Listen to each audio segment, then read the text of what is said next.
حي الغمراوي كان أرقى أحياء بني سويف في وقت من الأوقات، وبدأت تدخل طبقات سكانية دخيلة على المنطقة غيرت ملامحه تماما، وبدأت تدخل برضه صناعات خفيفة. دي بقى اللي هنتعرف عليها. في حي الغمراوي هتلاقي حرف من النوادر انك تلاقيها دلوقتي.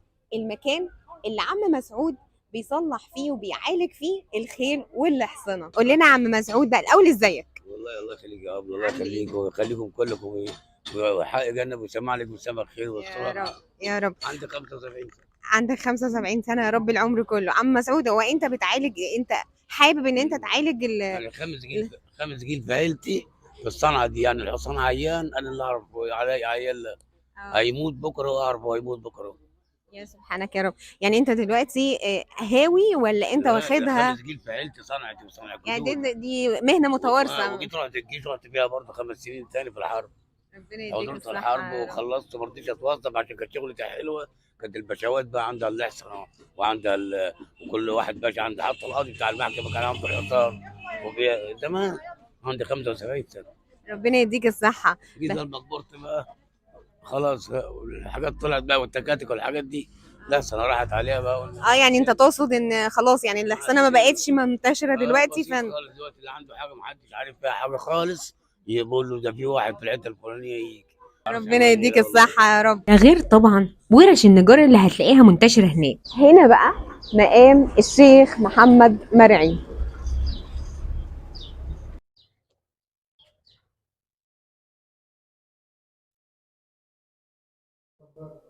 الشيخ محمد مرعي من أوائل عهد التابعين اللي جم من الحجاز، واللي حضر معركة البهنسة في المنيا، ورجع مع السيدة حورية لبني سويف، وتوفى في بني سويف سنة 20 هجريا، سنة 641 ميلاديا. وضريح الشيخ محمد مرعي بيتبع المجلس الأعلى للطرق الصوفية تحت رعاية الشيخ عبد العليم البكري. مقام ضريح الشيخ محمد مرعي ما كانش كده خالص، والملامح اتغيرت تماما. تعالوا بقى نعرف من الحاج أحمد اللي أساسا مقيم هنا جنب الضريح، يقول لنا ايه التطورات اللي حصلت والضريح بقى بالشكل ده. وده معانا الحاج أحمد هيقول لنا دلوقتي المكان اتجدد امتى واتجدد ازاي. ازيك الأول يا حاج أحمد؟ هو الضريح اهلا وسهلا. عامل ايه؟ الضريح ربنا الاول يديك الصحة يا رب. اللهم امين يا رب، احنا وانت يا رب. اتفضل. هو الاول كان الضريح مبني يعني بالطوب الاخضر، والعريشه كانت بالخشب، وكان ليه قبه خشبيه كده. فجاء حصل التجديد ليه سنه 2015. خد بالك، اتعمل بقى بالطوب الاحمر والسقف مسلح وقبه كبيره وبتاع. تمت يعني 2015. يعني هي التجديدات كلها تقريبا على كلام الحاج احمد ان هي اتعملت سنة 2015، لانها كانت بالطوب الني زي ما انت ما بتقول. أيوة. يعني صح. والحاجة مين بقى؟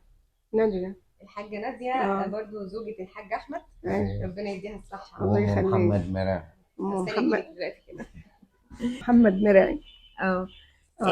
التجديدات دي، هل انتوا اتأثرتوا بالمكان او انتوا شايفين المكان بالنسبة لكم ان ضريح الامام محمد او الشيخ محمد مرعي يكون جنبيكم هنا، فده والزوار بيجوا لكم كتير يعني، هل ده سبب لكم مشكلة او حاجة؟ لا، ده احنا بنتمنى ان اي حد يجي يزور المقام وبنرحب بيه وكله، لان دي حاجة حلوة للشيخ.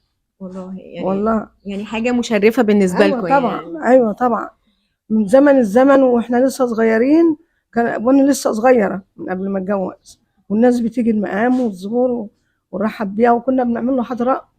ربنا يديكم الصحة يا رب، ويجعلكم دايما قائمين على خدمة الناس يا رب، عشان انتوا بتكرم. ايوه. لا، هو الاولياء كلها يعني اي مقام تروحيه لازم يبقى فيه ترحيب، ويعني مقابله كويسه. انتوا ناس بشوشة اصلا ما شاء الله الله عليكم. يخليك، الله يبارك فيك. ربنا يكرمكم يا رب ويزينكم. ربنا يخليكي، ده احنا اللي غلسنا عليكم النهارده. وده كان مكاننا وزيارتنا النهارده لمكان ومقام الشيخ محمد مرعي في حي الغمراوي. وجيت علشان خاطر ازور مسجد الست النفوسه الغمراويه، بس لقيته مقفول للاسف. بس اللي قدرنا نعمله ان احنا نصور المسجد من بره، لانه ده معلم من معالم حي الغمراوي برضه. هنا بقى محل عم ابو وليد بتاع الكشري، ده احسن واحد كنت تاكل منه كشري منذ قديم الازل، من ايام ما كنت انا صغيره، بس هو دلوقتي مش موجود للاسف. دي كانت جولتي في حي الغمراوي اللي كان ارقى احياء بني سويف، وجميله يا بلدي.